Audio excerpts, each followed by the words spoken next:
Hello, my perfectly magical pals, and welcome back to the channel. If you're new here, my name is Kat, and I am very excited because I have two very, very special guests with me. I have Stephanie Schuster Rooster, very good. and Kimberly Macemore. No, now I said that wrong, and I've been saying that for years. Good heavens! But they are my special guests tonight because we are going to be discussing a project that they worked on. Let me get some people into chat. Let me share this before we get started. Give me one sec. This is the hard part, is just sharing. I know exactly how it is.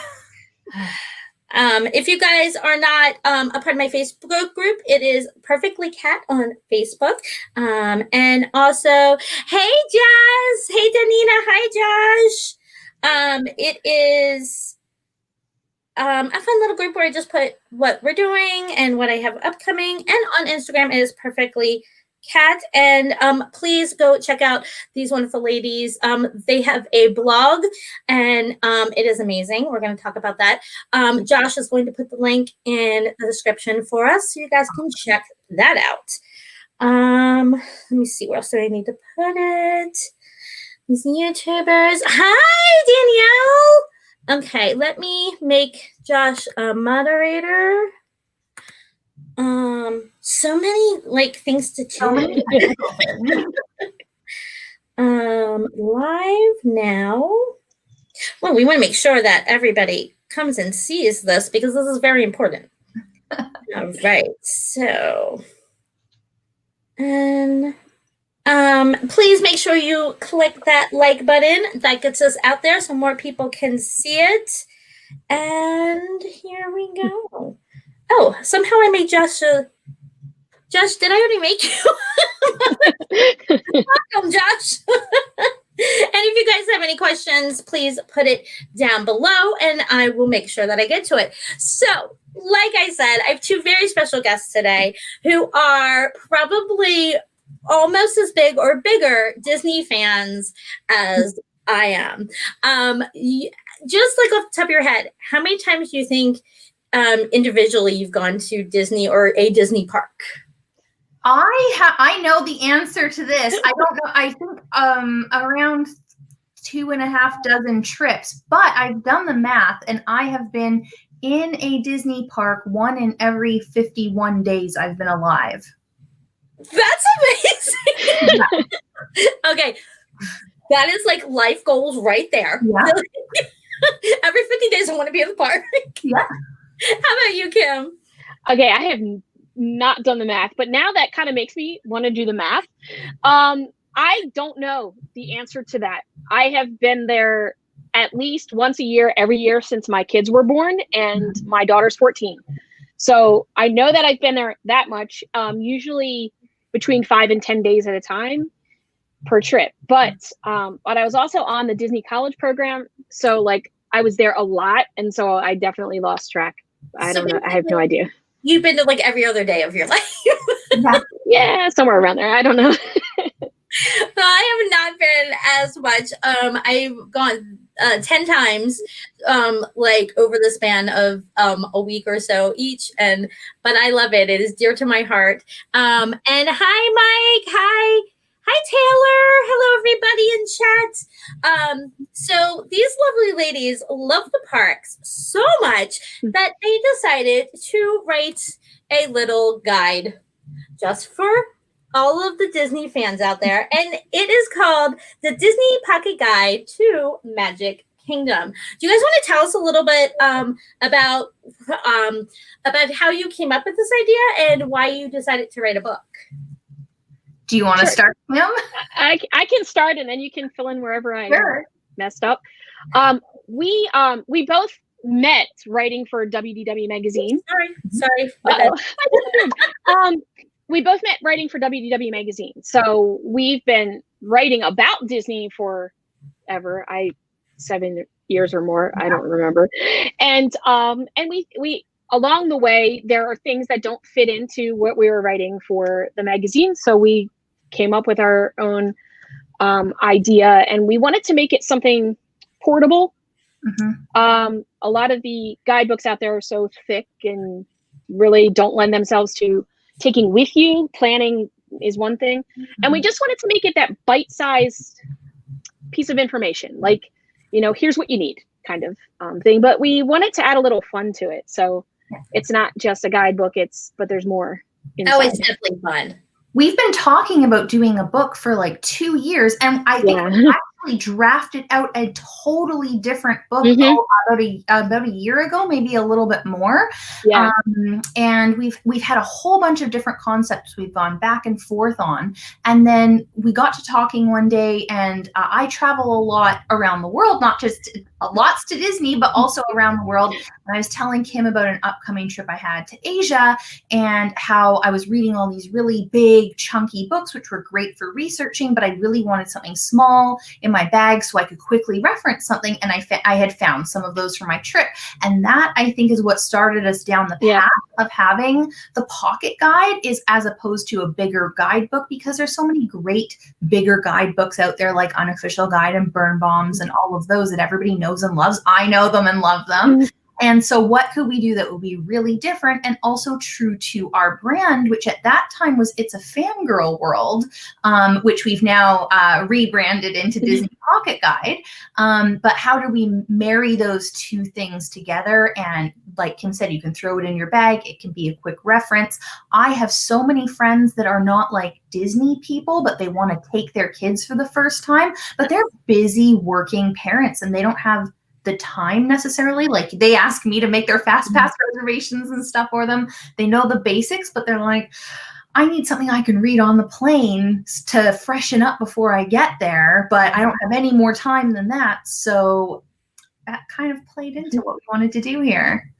Well, it is a great idea. I know I get all the books because like I just love all the knowledge and it's, even though a lot of the rides have been there a long time, I'm still learning stuff every time I go. And I like that about this book is that you like have, like Space Mountain.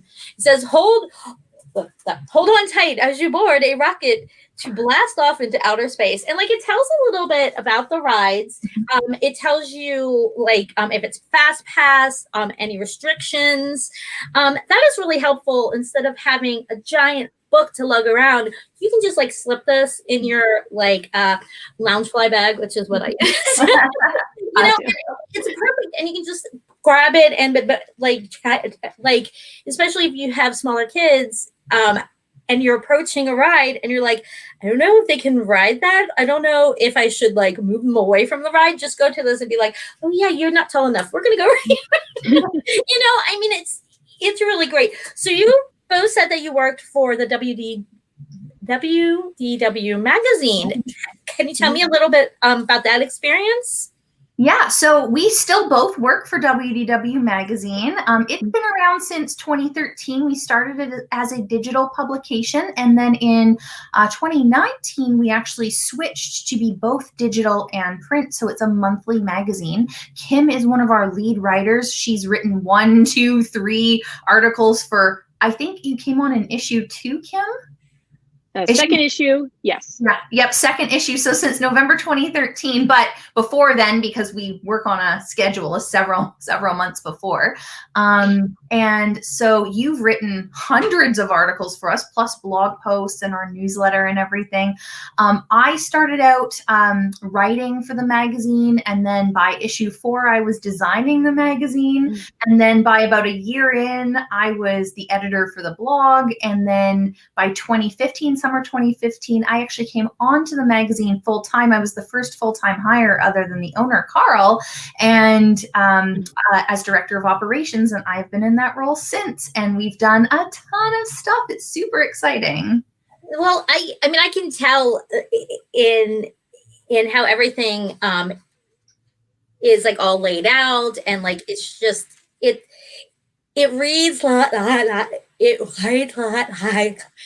it reads as if it was like a magazine magazine guide, and that is helpful because I love if I look at something and like I can like find it and I'm just like, oh, that's quick service. Oh, I can get churros there. Oh, I can get churros there.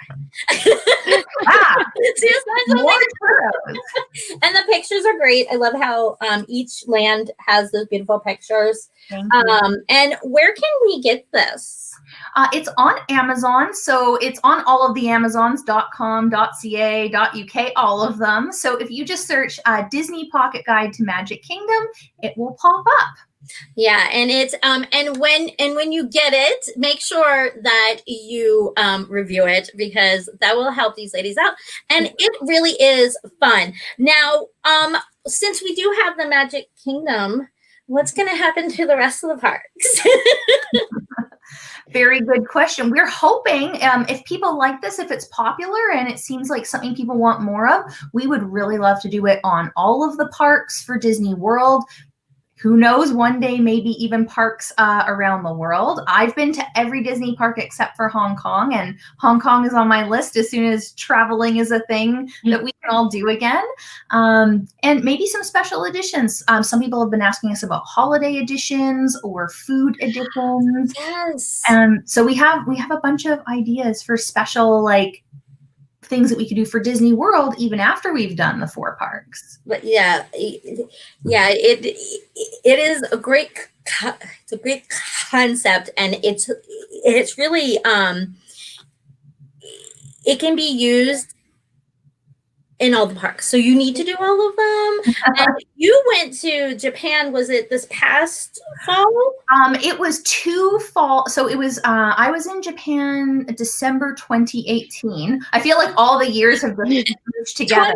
2020 has kind of like accumulated into 5 years. So yeah.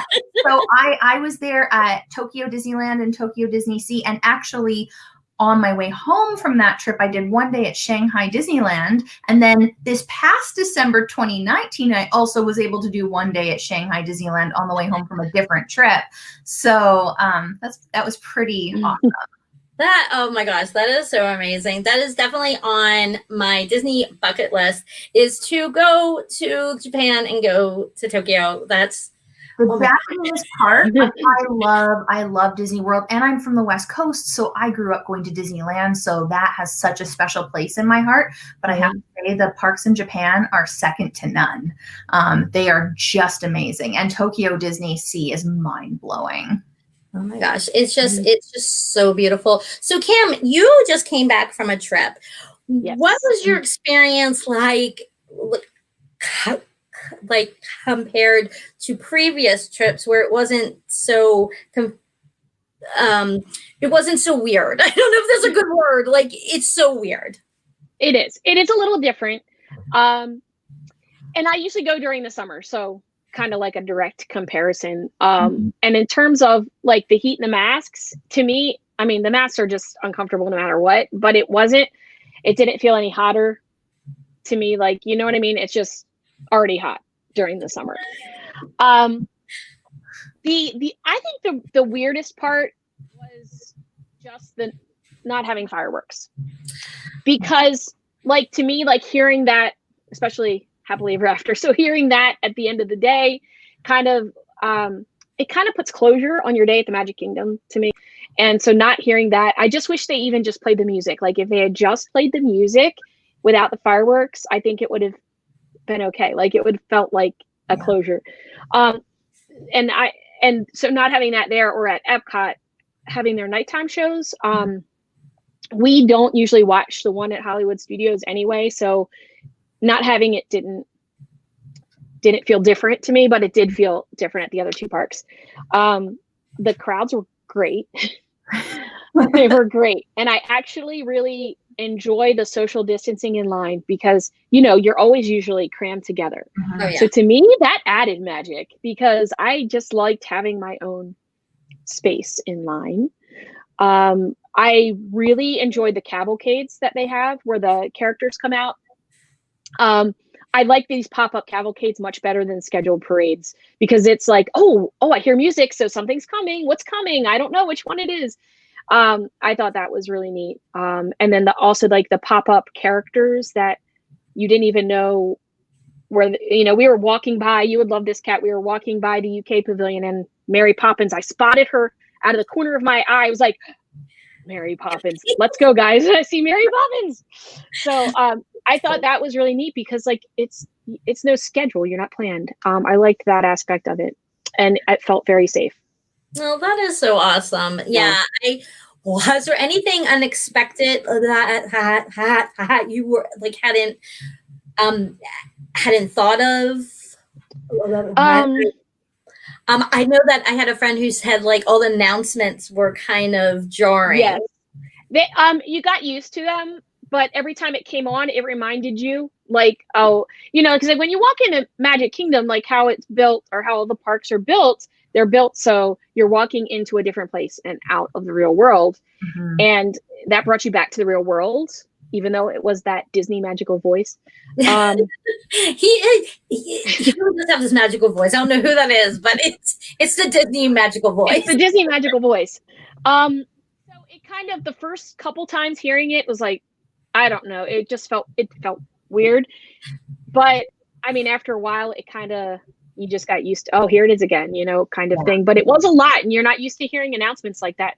I think unless they don't really do it unless it's in like an emergency. So it was weird. That was weird, but it didn't take too much away of the magic. I don't think. I still felt like it felt good. Experience. Yeah. Steph, what is your favorite part of your book? Well, I mean, I loved from the perspective of working on it. I really loved figuring out the design and the layout because Kim did most of the writing and she's amazing. And I mean, I do writing for the magazine, but I don't get to do as much design anymore. We have a designer on the magazine. So it was really fun for me to do that and to think about how we could make it so that it's scalable to other, like if we do an Epcot edition or Hollywood Studios edition, what we could add in now that would make a lot of sense in the future. But I think that my favorite thing overall is the section at the end of each chapter where we have fantastic tips, been there, done that, try this, and treasure hunt. And I think it makes it a little bit more interactive. It gives you something that maybe you didn't know that there was a tip about this thing without clogging up the area on rides or restaurants or whatever with too much information on things. Mm-hmm. You just want like a crazy tip to like wow your kids or like, you know, make your sister-in-law jealous because like you knew where the best Dole Whip was or something. And also if you've been before and you're looking for something new to do in that land, and like the treasure hunt, honestly, I think is so much fun for like anyone, but especially families and kids that are just looking to like have something a little bit different to do. So I think that that's my favorite. Yeah, I like that too. I'm the type who like I love Magic Kingdom cards. I love sorcerers cards. I love doing that. And like any of the like hidden Mickeys, any of the fun little things, it kind of like it gives you a little bit of break, but you're still in the magic. And I also love how you have a photo challenge.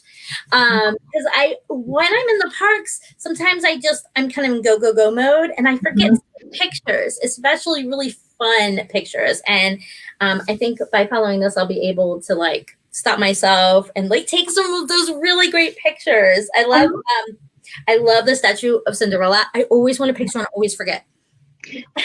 And maybe it'll help people to take those pictures that they forget about. I mean, I take a ton of pictures on vacation. When we went to Disneyland when I was little, my dad would take hundreds of pictures. And this was in the day when you'd have the rolls of film, and you'd have to bring them back through airport security and then take them to the grocery store to get made into photos or whatever. And if you look through all my family photo albums, it's just like me and my brother doing the exact same things. And that's kind of cool as a time capsule thing. But I'm like, there's a lot of stuff at Disneyland you did not take pictures of because we always had to have our picture in this one place.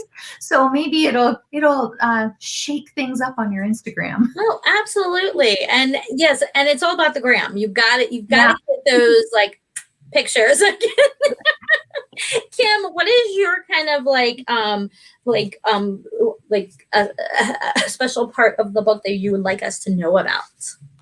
That's probably within the descriptions of some of the attractions, and not all, I've thrown in something extra so that you can, I don't like to say learn something, but maybe find out something new about the attraction. And it's not in all of them. I didn't want it to become something that was like, overwhelming kind of thing. Like I slipped it in for some of the attractions, and also kind of leave room doing that for a second edition. Oh, here's some new things that you didn't know.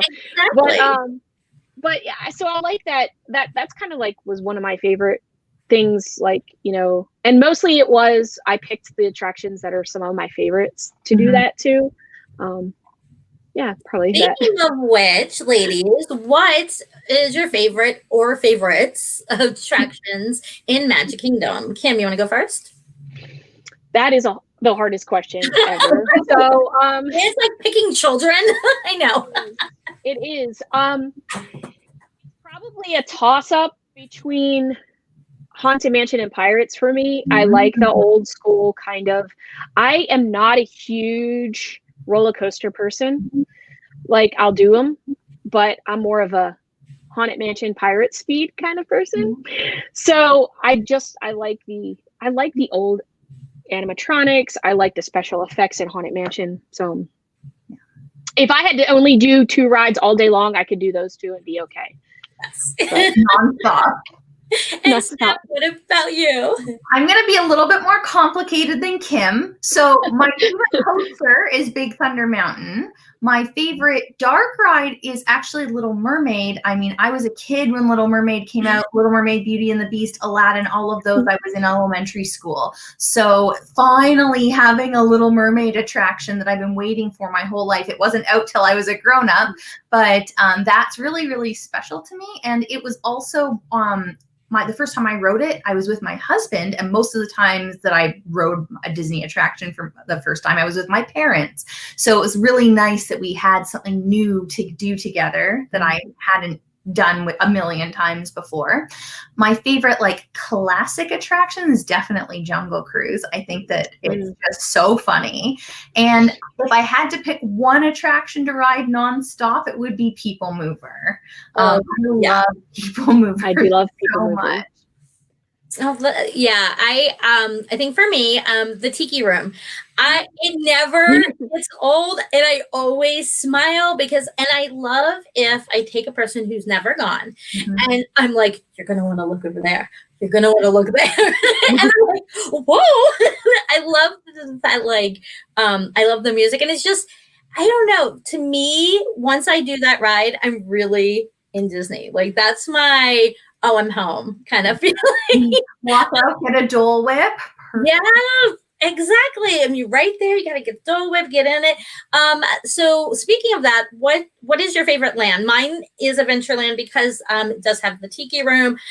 That's where I go first. I like to I like to start my day in Adventureland and end it in Tomorrowland. And I love Pirates, love the Jungle Cruise. So for me, that's my home base. What is your main land? Adventureland also. I love it so much. I love as soon as you cross that bridge and you hear all those drums and everything, there's so much foliage. And at night it's so atmospheric. Right. I just love it. And what about you, Ken? I was going to say Adventureland, and exactly what Stephanie just said. At night, it is it's dark there, and it just really makes the adventure. I love it at night. Last summer, I went to the opening of Galaxy's Edge for the magazine, and it was my first time ever having a solo trip to Disney World. And one night, I just I think it was actually the last night of the media, the media event ended in the afternoon, and then I just had a free night off, and I went to Magic Kingdom, and I literally just got the new strawberry Dole Whip that they had, and sat down for 2 hours, just soaking up all the ambiance of Adventureland, because I was like, no one's telling me to go on a ride. No one. It also hurt, so I was just sitting in my new rose gold Crocs, eating my strawberry Dole Whip, pretending there was nothing wrong. It's Yeah, like it's soaking it all in. just so immersive, and all the lands are like that. And I love how each land is kind of in its own little bubble, and you cross into like a new land. And then how Kim was a cast member. Was it a year or 2 years, Kim? No, it was 4 months. It wasn't. Okay. It wasn't a huge time. I wish it was longer. Oh my gosh, yeah, no, absolutely. What? Okay, so if you had a chance to be a cast member again, what ride or land would you really want to be like in charge of? Okay, so this was actually something that happened. So after I came back from the college program, and graduated, I reapplied to go down, and I went down and started training. But then I had to come back. I forgot what was going on. Someone's going on, family or something, and I just needed to come home. And anyway, so I never got to complete my training at Jungle Cruise, and I am so sad. I did not know this about you, Kim. Yes, so I was supposed to be a skipper, and You're so that in my heart, Kim. So that is like, if I could go back, or maybe when I retire, I'll become a skipper. I don't know, but if I could go back, I'd totally be a skipper, because like that's my kind of humor. Mm-hmm. And it is, but I'm sad that I didn't. I just want to leave now and go be a skipper. Let's just pack up. We'll be Pack there. my bags. We'll smug you across the border somehow. So Thank you. put you in a box. We'll ship you over. Skipper. Skipper. That yes, I feel like I would be great at it. Like I would never get tired of the jokes myself. Mm-hmm. And I think that's what's important, is that you don't tire of them. Yeah. Steph, what about you? Well, Kim's already taken Jungle Cruise skipper, so I'll leave that one alone. If I had to pick something else in Magic Kingdom, I mean, there's so many things I'd love to do in Magic Kingdom, but I think I would pick the people who put the pixie dust on your pirate ship in Peter Pan, because one, that's magical. And when I was a little kid and they would do, I was like, wow. And even as an adult, I'm like, well, they actually put pixie dust on it. But also you're walking all day long, which just means I can eat more churros. Mm-hmm. So churros, I am for it. I think for me, I would love to be like, I would want to be the fairy godmother. Or like one of the evil stepsisters. I feel like they or like one of the characters like on Main Street. That would be so much fun to me, to be in character all day, to really interact with like everybody. That would be, love it. So when you guys were coming up with concepts, what was your process like? Like, you guys have a lot of deadlines. Like, can you talk us through that a little bit? Yeah. Go ahead. You want to go? I don't know. I guess we started with both of us trying to figure it out. When Stephanie said earlier about like, you know, we went through a couple different ideas before we settled on this. And I want to say we got to this about a year ago, and we got to what this I think we had started to hone in on this, but we hadn't figured out all of the components yet. Right. In the new year, like in January, February, I think we really we said, okay, we're going to make it really brief, but still detailed enough. And, you know, we're going to use visual wayfinding cues in the layout. So that's really important as Kim's working on the writing. That's really important for her to know, because then she can make me little notations. That's like, make sure you put a fast pass here. And like, we've color coded the fast passes. So it's like, this is like an important one to get, a less important one to get. So she could put in all those little notes for me. Right. Yeah, Yeah, exactly. In the front, I mean, I love how you have it all set up like that. I like how it says "you should" in capital letters. That's the distraction, or be willing to wait in a long line. No, Yeah. Awesome information. So we went back and forth. We talked all the time, and Kim would come up with ideas. She'd be like, what if we put a map in, or what if we do this, or should we save this for another edition? And then basically she wrote most of it. I helped her edit some of it, and as we were doing the layout, I would make some suggestions like, oh, maybe we switch this or change this. I came up with the initial layout on things, and then Kim gave me feedback like it would be easier to read like this, or what if we color code it this way. And then we realized because of our page count, and we wanted everything to lay out really nicely so that it would always start, like each chapter would start on the same page, but sometimes some chapters were shorter. So then Kim came up with or kind of together, but I think it was you, Kim, you came up with the idea to do special extra pages that were something different and fun and interactive, which is where like you mentioned, there's the picture challenge, and we have, a must snack list and things like that. So then we said, okay, we're going to hold these pages. Let's go develop those separately. Then we'll put them in later. And even after the first, not even the first draft, but the first draft that we showed our proofing team was done. After that, we still added in more things. We added in the holiday section. We added in the ride rating section at the end. Love that. And that's kind of how it came together. And we had a great proofreading team at the end who was helping us to make sure we had all the right photos in place. Tatiana, who we work with over at the magazine too, some of the photos in the book are hers. And she would say, Steph, your photo that you're using for Fantasyland is okay, but I think this one would really do something special. So we used some of those. Kat and Shannon from Get Down to Disney and Destinations to Travel, they helped us do some proofing. Also, my husband helped us do some proofing. So everybody kind of like gave us just a little bit of feedback to add those extra sparkles in it. Oh, I love that. I love how it's like it's a whole bunch of small intricate pieces all come together, and you get this beautiful project, and it just works. So what type of publisher, how hard was it to get the book out there? Do you want to talk about this one, Kim? Sure, yeah. When we came up with this, the thing is, it's really hard to get into publishing for Disney. Disney needs to approve everything if you're going to get it published direct. So we decided to self-publish. Mm-hmm. So and that's why Stephanie, she did the entire layout for the book. So we didn't have to rely on layout artist or publisher that was separate from us, and we would have complete control of the design and the content and everything.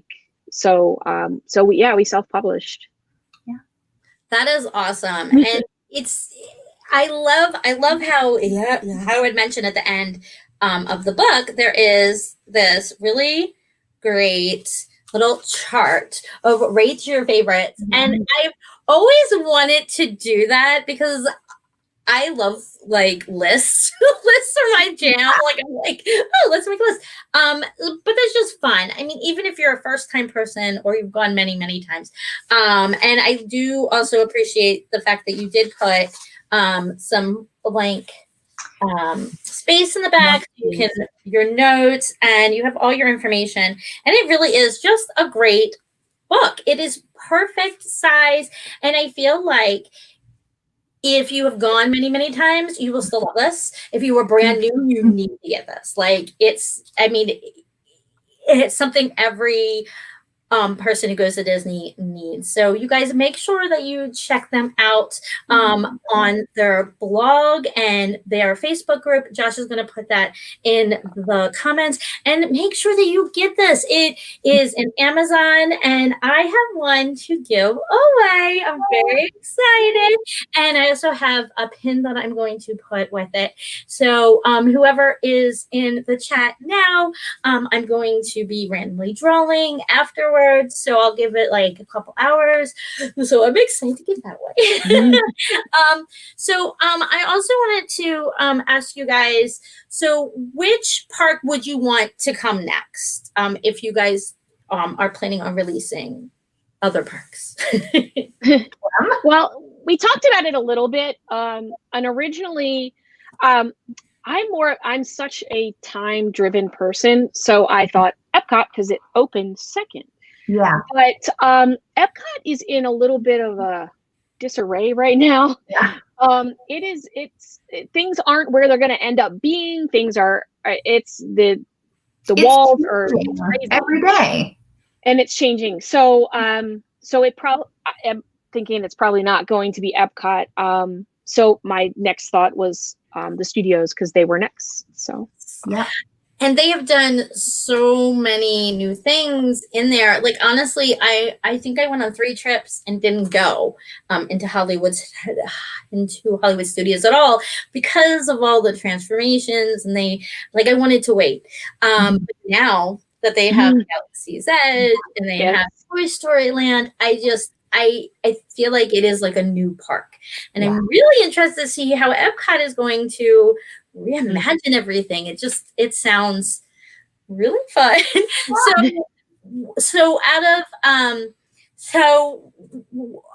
Eventually you'll get to Animal Kingdom. Are you thinking about doing eventually a guide for Disney Springs? Because I know that to me is kind of like our gate. I could definitely see that as a possibility. I feel like we might do the parks and then do something like food or holidays, or we've talked about a few other ideas that I want to keep secret for now. Yeah. But maybe do something like that and then tackle the springs. The springs, I think, is really interesting from a perspective, like it has so many. It's got way more things actually in it than Magic Kingdom if you think about all the shops and all the restaurants and everything, and they change so often. So that might be, luckily because we're self-publishing, we can do updates as often as we want, but we probably have to think about the best way to tackle Disney Springs to kind of tackle the main things and maybe not the things that are changing every few months. Yeah, and that's the I think interesting part about like any of the parks is always changing. Disney's always coming up with new imaginative, amazing things. So you guys will always be in the job of making books because you can always do a new edition. So that's a plus. So speaking of Magic Kingdom, what is your absolute go-to quick service and your more of the reservation table service? I couldn't think of what it was called. My quick service go-to is Picos Bills. I love like Mexican food and stuff, and I love everything they have there. But last time we went, I had the spicy cauliflower tacos, and they were actually spicy, and they were so good. But I love the atmosphere in there. There's this room kind of at the back, off to the side, that always looks like nighttime. That's just my favorite place to be. And they have the big toppings bar and everything, so it's great. And for table service, Skipper Canteen, because I can't get enough of those Jungle Cruise jokes. Ooh, I've never been. That's on my list. It's one that I really want to check out. Yeah. And how about you, Kim? Well, quick service is kind of a toss-up because I love Pecos Bill, and I like Cosmic Rays more for Sunny Eclipse than the food necessarily, but this time, and I can't put my finger on what the food was, but this time I felt like the menu was better. And I'm going to have to go back and see what we ordered, if Mobile ordered, to see, because I was like, ooh, I don't know what it was. I must have got something that wasn't a hamburger. I don't know. But probably a toss up between those two, but I also like Pinocchio Village House because they have really good flatbread pizzas. Yeah. Yeah. Oh, and then you can sit there and watch Small World, like loading. See, I love to like wave to the people. Hi, there was my bag. Yeah, for me, I love Columbia Harbor House because I feel like it's a little bit like more eclectic and it's well, like okay, real food. yeah, like it's not just burgers and fries, which I do love, but you know, it's a little different. You get a little more variety. Also love Sleepy Hollow for their waffles. And if you haven't had the spicy chicken waffle, woo, so good. And it is spicy. The last time we went, it wasn't as, I don't know if my taste buds are all dead, but it wasn't. And I think for table service for me, that I feel like Magic Kingdom is one of the weaker parks when it comes to table service. But I would have to say the Liberty Tree Tavern. I love how it's kind of like Thanksgiving, like themed, and you get like big portions and family size, and I really do enjoy that one. See, I can't do the Thanksgiving theme like outside of Thanksgiving. Like I'm like every day we have Thanksgiving. What is your favorite snack or snacks? All of them. All of them. Definitely Dole Whip, and specifically pineapple Dole Whip float. But I do love the new Kakamora float. I do love the strawberry and lemon and lime Dole Whips. Also, churros are really, really big for me. I wish they served churros. I feel like at Disneyland, they serve churros first thing in the morning, like at 8 a.m. And in Disney World, you can't get them till about 11:30. And churro is a good breakfast food. Oh, yeah. So it's basically a pastry, just long. It's just a delicious long donut. I would say those are probably my top picks at Magic Kingdom. On a hot day, I do really like LeFou's Brew. Yeah, absolutely. And Kim, what about you? Well, this past trip, I had the raspberry pineapple swirl Dole Whip, which was so good. Like, it was so good. I that raspberry just was perfect with it. But I normally like the candy apples or caramel, the fancy ones. I didn't get one this time, but and then I forgot to get one, and I was so sad. But and then popcorn. I love Red Kingdom popcorn. Yeah. I don't know what it is about their popcorn. Dust in there. I don't know. It is so good. It's so good. Okay, let me tell you a very quick story about popcorn. So that classic Disney popcorn taste that you get at Magic Kingdom or Disneyland, I love it. My dad loves popcorn. We would always watch the parade and share a box of popcorn when we go when I was little. And right after university, my then boyfriend, now husband, Danny, and I were backpacking in Europe, and we had saved up this money so we could go for one day to Disneyland Paris. And we were on a very, very strict budget that whole trip because we were in Europe for a couple months, right? So I had my €5 that I had saved that I could have an afternoon snack instead of just meal. And I went and I bought my box of popcorn. I was so excited. And then I tasted it, and it was like sugared popcorn, but it looked like normal, like yellow buttery, like Orville Redenbacher's. I think it's now Smart Pop, but it looked like normal buttersalt popcorn, and it was sweet. And I was just so sad. I'm just standing on Main Street, just bawling my eyes out. We put our snack budget for the whole day on this awful popcorn, and I couldn't even eat it. I threw it away. I was so upset. No. I totally make that mistake when you go to Disney Paris. Yeah, especially if you were waiting for it and it's on your mind and you get so excited and then you're locked down. It's so sad. I don't even know if this popcorn was bad. And I love caramel corn and stuff like that. It was just so shocking to me that it was not the popcorn that I thought I was getting. And it was shook me to my core. She was scarred in Paris, you know. Yeah, my favorite is actually kind of one that not many places have. I think the only place I can get it in Magic Kingdom is in Tomorrowland. It's the cream cheese pretzel. Oh my gosh. It's a little jarring too because it is sweet. Yeah. So I wasn't expecting it to be sweet, and then I'm like, oh, this is like a bagel. It's with cream cheese It is just so good. And it's something that I always get when I do go. And yeah, that's, there's something about eating Mickey shape anything that makes it taste better. Yeah. I don't know. So I wanted to touch on your blog. Can you tell us a little bit about that? Kim, can you go first? Yeah, sure. I mean, that's kind of where we started with everything.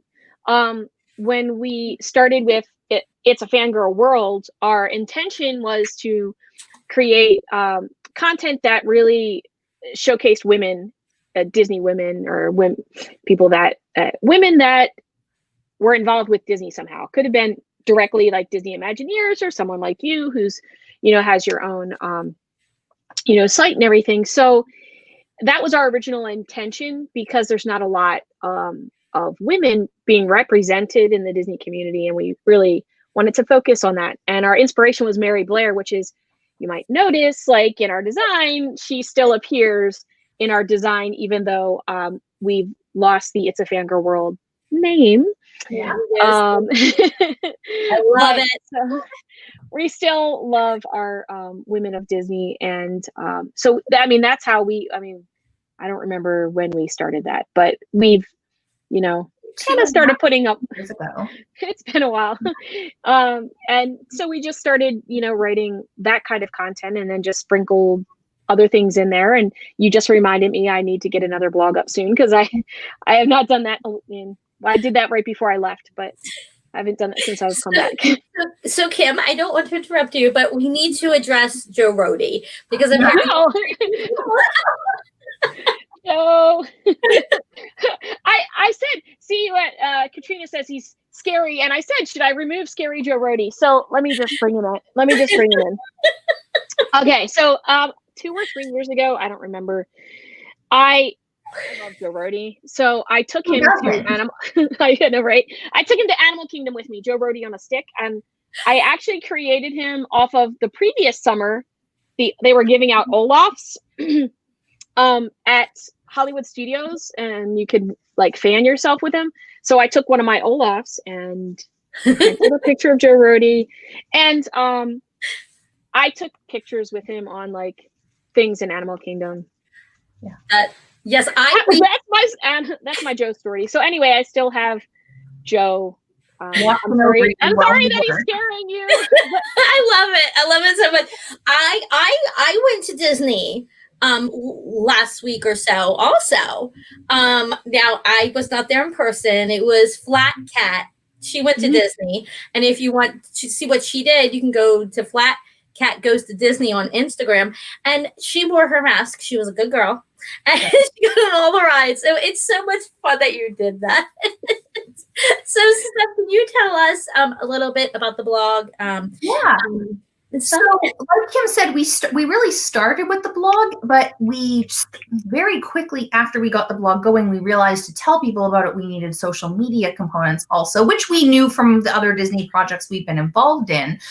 So I would say Kim's done many more blogs than I have. My husband and I actually did all the design and layout for the blog and all the functionality, but I think Kim can take most of the credit for the writing over there. But we try to get out blogs as often as we can. We both have big full-time jobs plus our side jobs and everything. So we try really, you asked earlier about like deadlines for the book and stuff, and we didn't really have them for the book, and we don't really have them for anything that we do. One of the things that I love so much about partnering with Kim is that we are of the mindset that we're just like doing the best that we can, and we're trying to get through it. We push each other. We meet at least once a month specifically to talk about how we're going to push things forward that month. But, if we don't get a blog up one week, it's okay, because we're also sprinkling a lot of that content in over on our Instagram or our Facebook, or we're working on the book or whatever we have to be doing.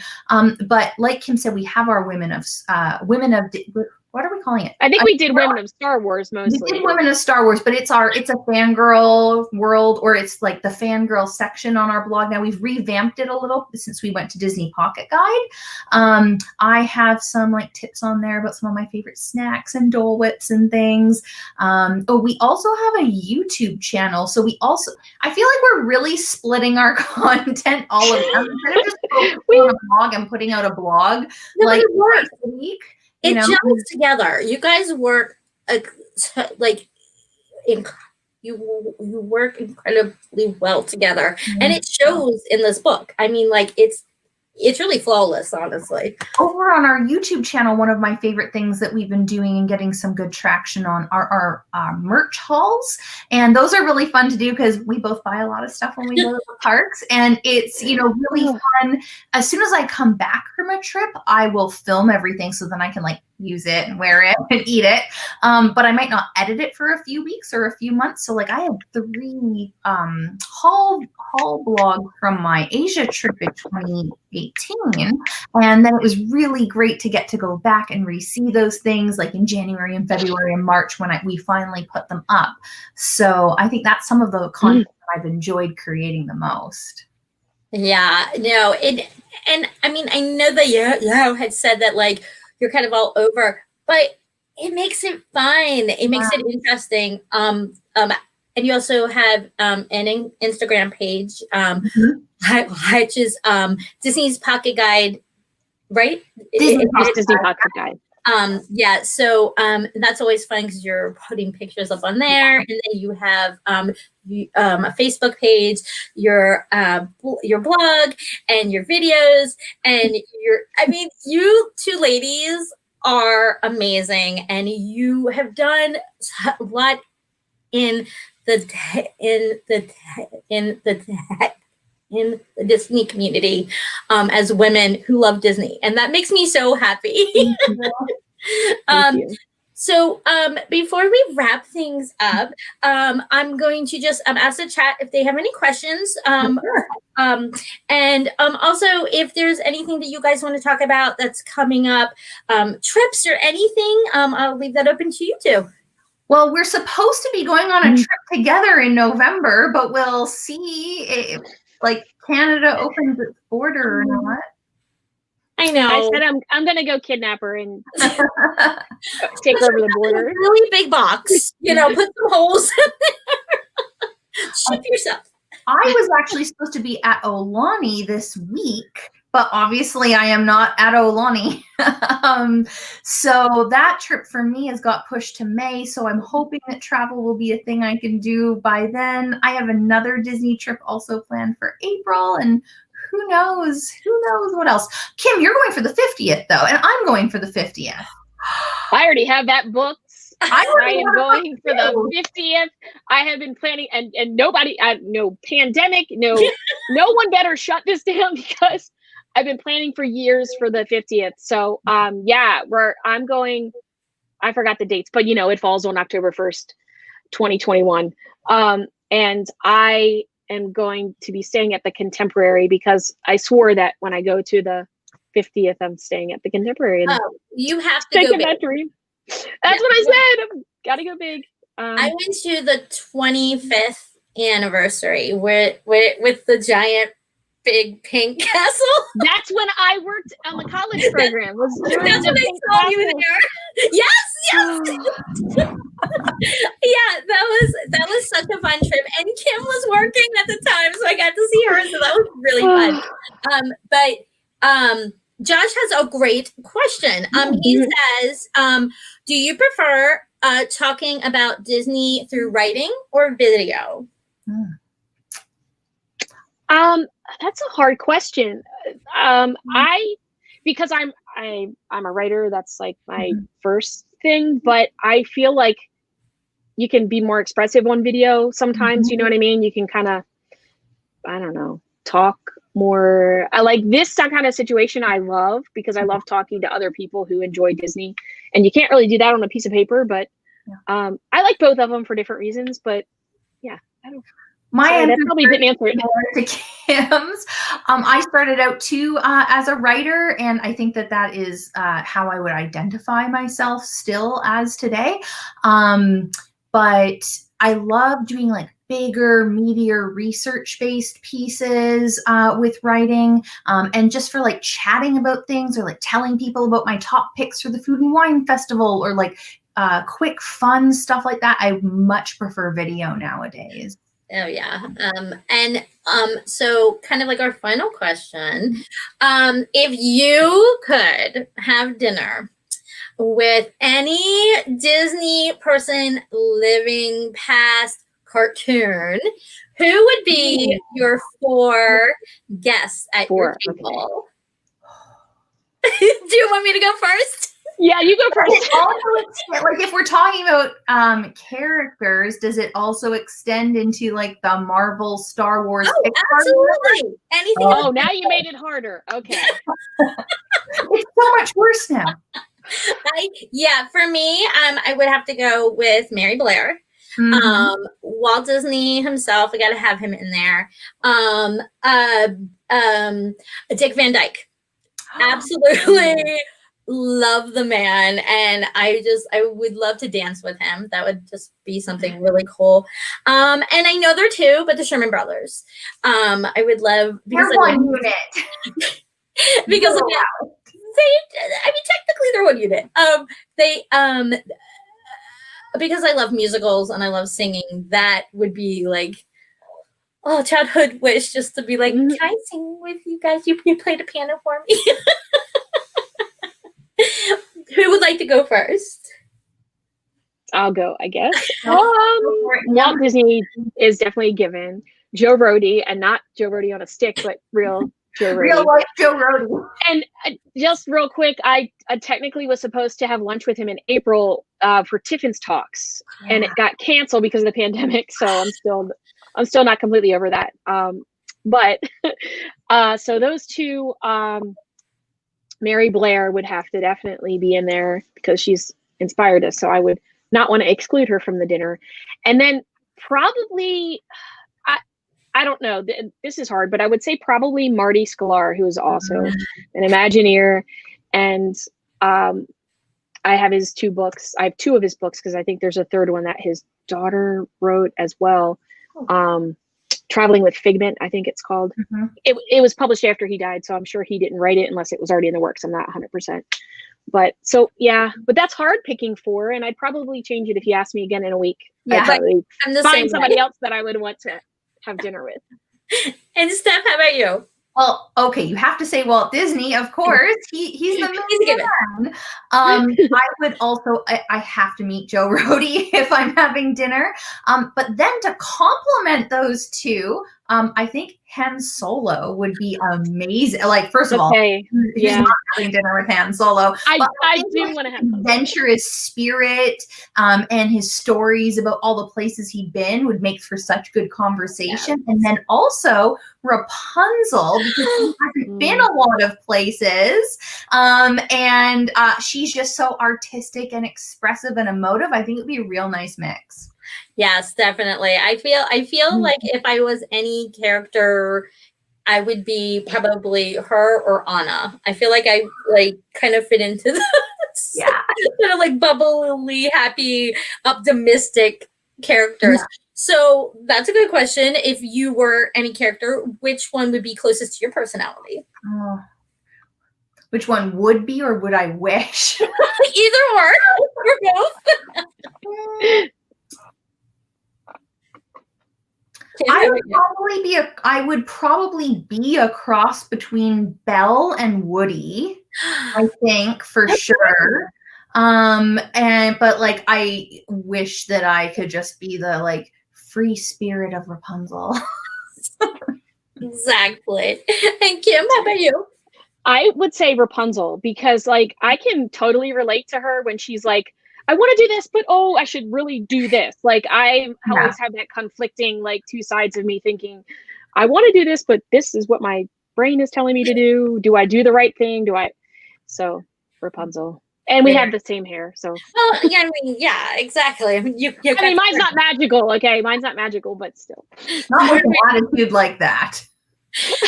Ladies, thank you so much. I appreciate Thank you for it. having us on. Yes, thank you so much, Kat. Thank you so much. You guys are amazing. Make sure you pick up the Disney Pocket Guide to Magic Kingdom. It is on Amazon now. And thank you to Josh, the amazing moderator, Thanks, for Josh. taking care of the comments and everything. And thank you guys for watching. And please go out and make someone smile today. We'll see you guys real soon. Bye. Bye-bye. I can turn it off.